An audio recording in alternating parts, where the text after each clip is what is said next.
Hey guys, welcome back. I'm David and we're here in my shop where I build E-War guitars. So as a lot of you know, I've spent the last several weeks making some upgrades here in my shop. I did a bunch of reorganizing and got everything laid out a little better way. And I've also spent a pretty good bit of time building this here rock-solid Roubo workbench. And this is going to be the last video in the series where I'm building this bench. And I just wanted to tell you what a great thing it's been to have. I've been using it the last few weeks doing some of this other stuff. I've made some cabinetry and everything in here in the shop. And it's been just a great thing to have. I mean, it's amazing how a really good, well-designed workbench can just help you all around in your workflow and everything else. This has now become the center of my shop right here, and this is where I'm going to do most of my work on my guitars, which I'm about to get back onto as soon as I finish up a few odds and ends here in the shop, which I'm getting close to. But I thought I'd take a second before I launch into this video, and this video is going to be the final assembly. So it's some odds and ends I did it, finishing up. I put a couple of coats of True Oil finish on this guitar. Guitar, it's not a guitar, it's a bench. I put a couple of coats of True Oil finish on it, and anyway, so this is the final video in that series, and I'm going to be on to a new guitar series here coming up very soon. But anyway, I just wanted to show you what's involved in this bench. So I used bench crafted hardware, which is great stuff, which included this tail vise and that leg vise right over there. And the tail vise, a couple things it has. This has these bench dogs in here that I made, and it's got the little spring things to keep them in place. So you have the traveling bench dog on this end, and then you have these other guys lining up down the bench, and depending on what you got, so this guy takes a second, open it all the way up. So you can clamp your wood in like so, and you can work on your piece here. Now what I've been using these bench dogs for, which has been really great, is I'll lock down some of my templates and jigs that I use for my other, to use other tools on it, and I lock it in with my, the tail vise. And also this is right up against the leg here, so I could also lock stuff in this way, which is real good. You put it in there and that's rock solid, so you can have something protruding out of the top like that.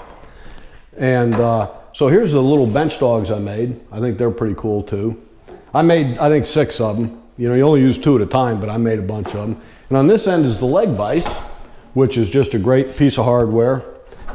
And I put that in there, and that just locks that thing in like, I mean, that piece of wood is in there. It ain't going nowhere.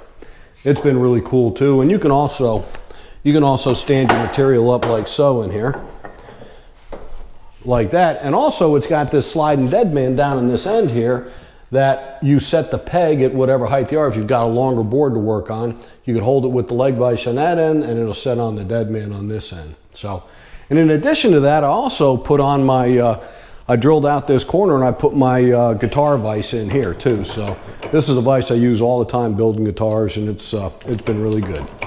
Anyway, so I'm going to get into the final stages of building this thing. And coming up series I'm doing, I'm going to be starting a guitar very soon. And I'm also, during that series, I'm going to talk about some of the other upgrades and everything I did to the shop. Anyway, I hope you all dig this sort of thing. And if you do, how about you give me a like and subscribe. But anyway, stick around and check out the video, see if you like it.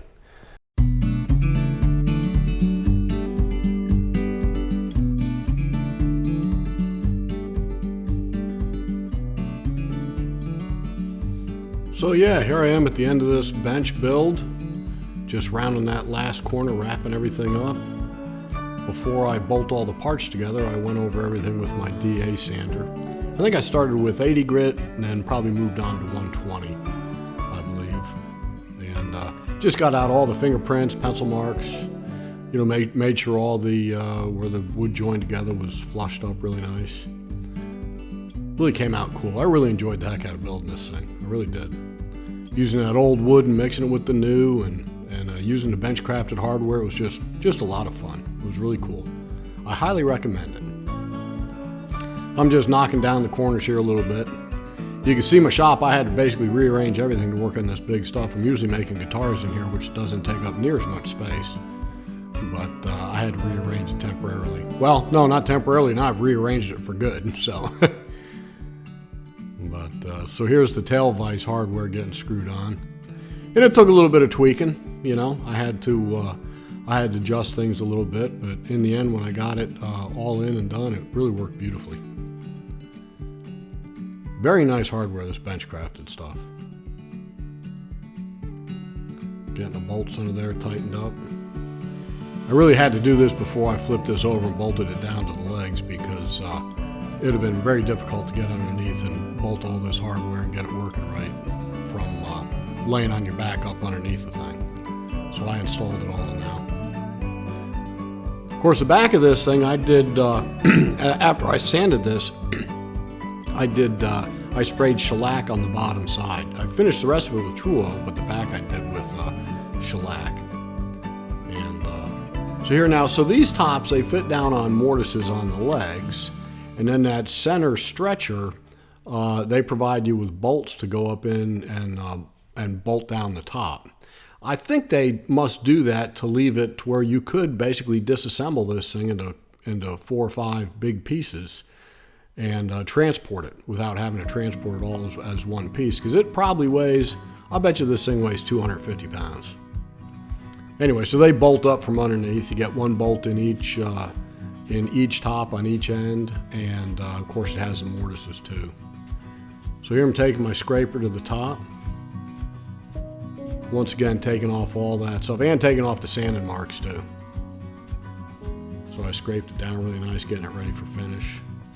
Had all the edges rounded over at this point, and now I'm just putting on True Oil, which now I did the entire base with True Oil, and now I'm doing the remainder of the top in True Oil too. I think I gave it 3 coats. True Oil is great stuff for this type of thing. It just gave it a really nice finish. Not too shiny or anything, just a really, really nice finish. And you could always redo it somewhere down the road too. It'd be a piece of cake to redo it. Okay, so I got another couple of operations to do to finish this bench up. One of them is I'm going to use this leftover piece of the antique heart pine, and I'm going to make my bench dogs. And depending on how many I get out of this piece, I may make 4 or 5 or 6 of them. I really only need 2, but I'll make as many as I can out of that piece. And I've still got to, I'm going to use this guy right here, which is a leftover piece off of my leg vise chop. And that's a piece that's going to be 1 7/16 wide, thick, and I think 8 inches wide. I'm going to use that for down here in the front for my sliding dead man. Got to make that guy.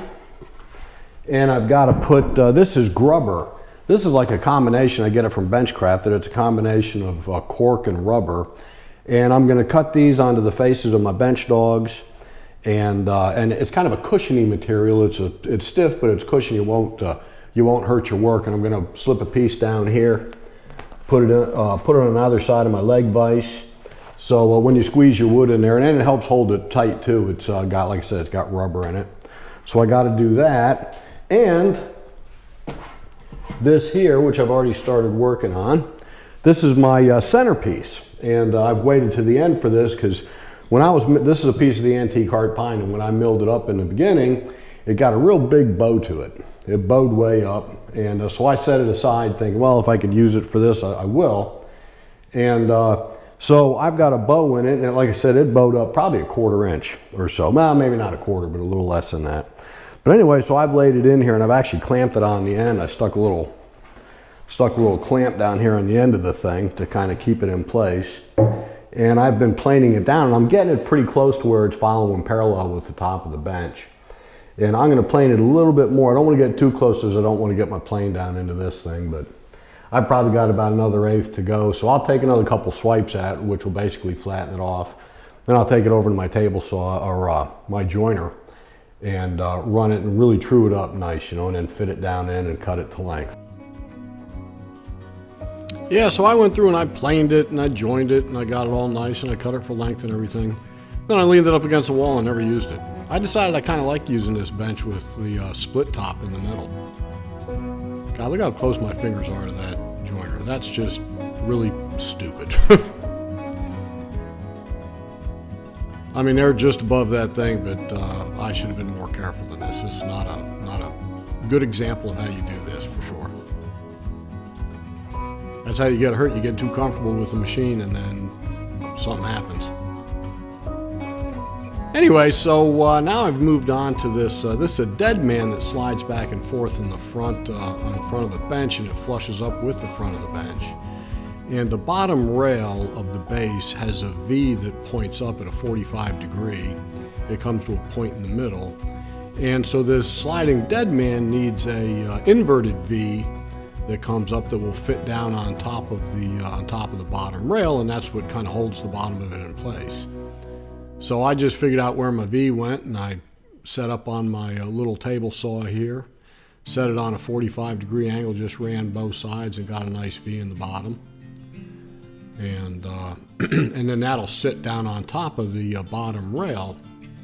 And then the top of this thing, you have to cut basically a tongue that fits up in a groove. I cut a groove on the underside of this bench along that front edge that's about 3/4 of an inch wide and 1.5 inches deep, and it runs from leg to leg.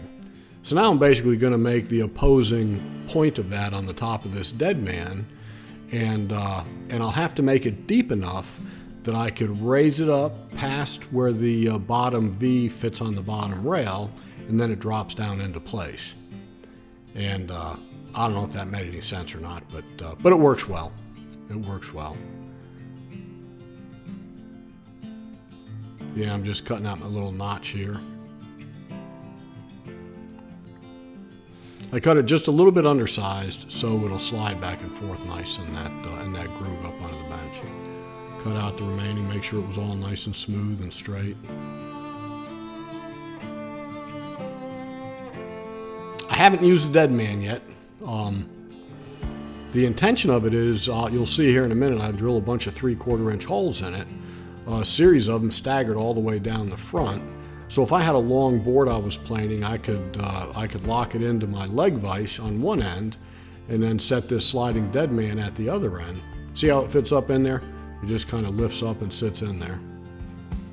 And it holds real nice. Now if you try to move it from the top, it's going to tilt over on you because it's not a snug fit designed by design. So anyway, so here I'm drilling those holes, and the idea is you would have a 3/4 inch peg, and you'd put the peg in one of those holes at the height of your board to hold it level across the top of the bench. And so you can lock it in on one end on the leg vise, and then this will hold up the other end of the board. And it's kind of a cool looking decoration for the front of the bench, I think. So there it is. It slides back and forth good. Works really nice. Now it's on to making these little bench dogs. I really thought this was going to be a little tougher than it actually wound up being. But you basically start by ripping them to the size of the top of the hole. Now if you watch my earlier videos, you know that hole, it's kind of an L-shaped hole. It gets narrower as you get towards the bottom. So I'm setting this, and of course I'm measuring it with my grubber on it because the grubber is going to be in place. And then I'll go ahead and cut them into the L shape that they're supposed to be. And I have to make an ash spring that's going to keep this snug in place. And so I'm marking out like an angle at the bottom of the thing that's going to, you'll see in a second here, I'm making the ash part right now. It kind of keeps the ash pushed out. So when you push it down in the hole, the pressure from the ash spring keeps it pinned inside the hole, and it won't move. And when you raise it up, it'll set at the height you raise it at. So I went ahead and I glued them on first, and then I go back afterwards and I run a couple little 3/4 inch long screws in the bottom to hold it on.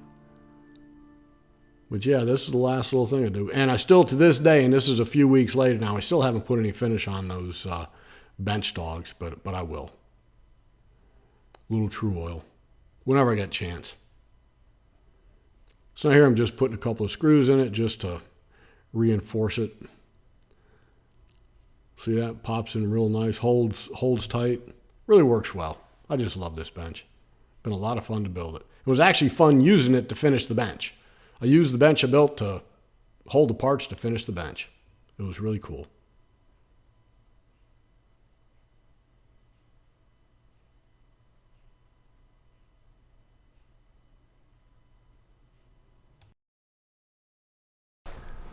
Well, folks, I really appreciate you watching.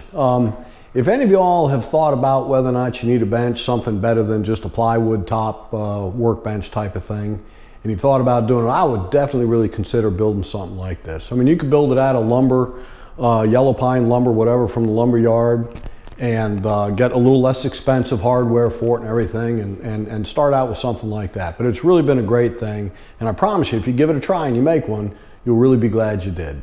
Anyway, I appreciate you all watching. Thanks, and keep an eye out for my next series, because I'm about to be starting a really cool guitar, electric guitar here, coming up very soon. Anyway, God bless you all, and you all have a wonderful day.